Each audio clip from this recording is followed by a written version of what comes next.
Why does everything exist?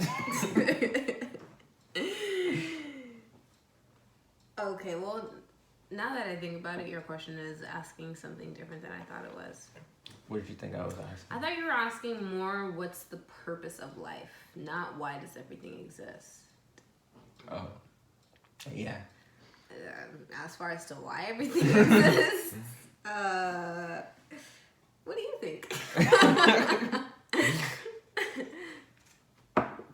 I'm confused, B. I think there's some type of divine order because a lot of things interact with each other in order to sustain life, all forms of life. The way that we're positioned in relation to our solar system, like that's calculative. Unless this is just a very serendipitous occurrence, like life in general. But why? Is a supreme being just born and like, yo, I want to play Sims right now for 400 billion years? Right. Well, 400 billion years is probably like around 3. What's the word you said? What was the word you said? I can't speak English since coming back to America. Are you talking about a unit of time? No, the being, the something being. The supernatural being, is that what you said? Yeah. Yeah. It's only 3 supernatural being years. No, okay. Yeah. Why?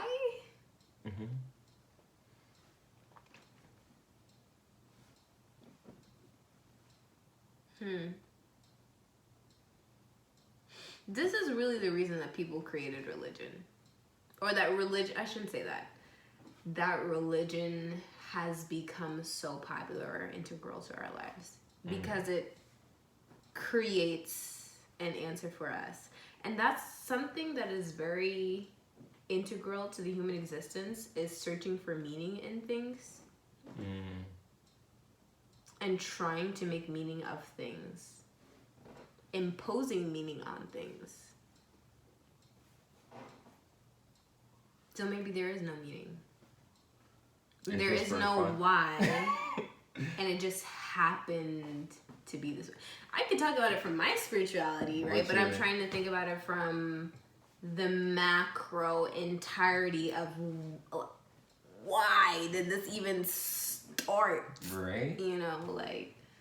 It's just, I mean, from a scientific perspective, it's been communicated that from the exception of the universe, it's just it was a great compression of energy that expanded. But why? Yeah. And it's also really interesting to think about because, so the compression of energy has, expanded into a state of increasing entropy, right? And so it's increasing in chaos and complexity. And what's going to happen after? Well, it would just continually expand. And then it's proposed that it will eventually contract. Contract again in theory. And so, that huge wave. Yeah, life is cyclical. Yeah. It's from a micro and a macro perspective. So when you think about it like that, I think of the universe as breathing. Oh, shit. No, isn't that really cool to like... And then it's going to happen again. Yeah. So the universe is alive.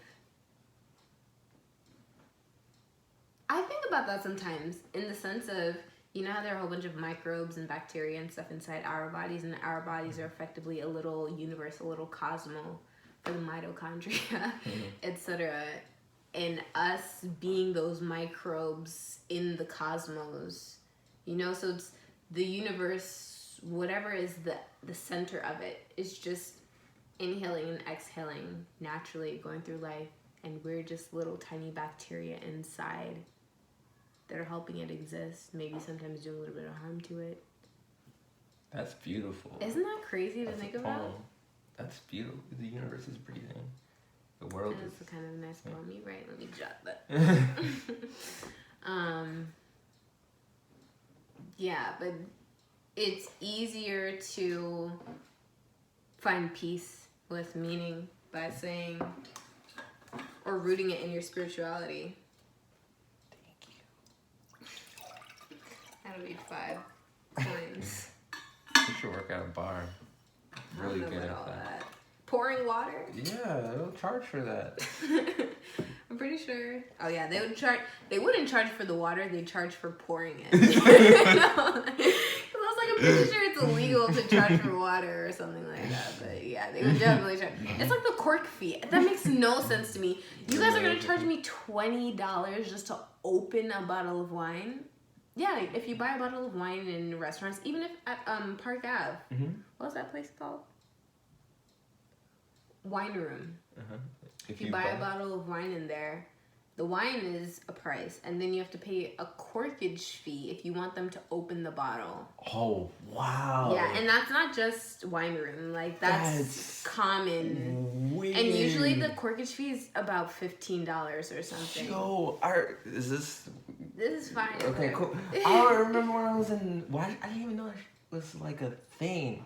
I was in Washington, and I bought a bottle of wine from a different place other than the hotel. Went to the hotel, went to the bar by the hotel. I was like, can you open it? And they were fine with it. I thought that was normal. He's like, it's usually like a sit-down restaurant type of place, but yeah. Okay. Anyways, what a tangent.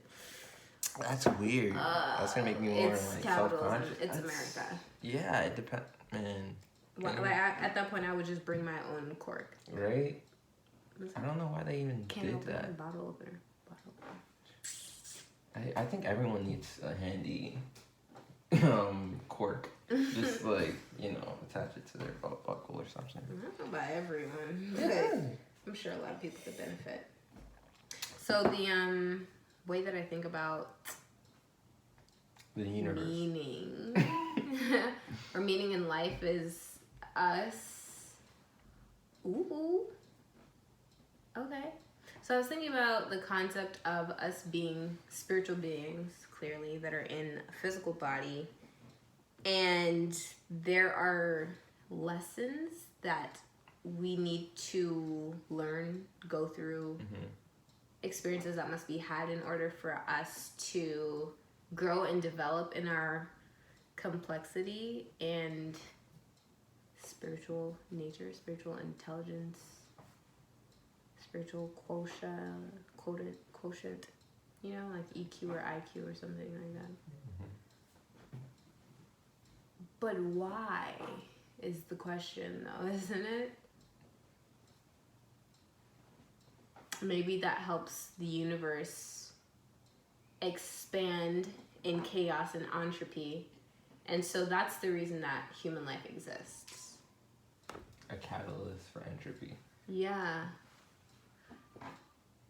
By catalyst, do you mean from the inception, or a catalyst as in helping exponential growth? Yo, that's crazy. Okay, go ahead. Helping growth. Okay, yeah.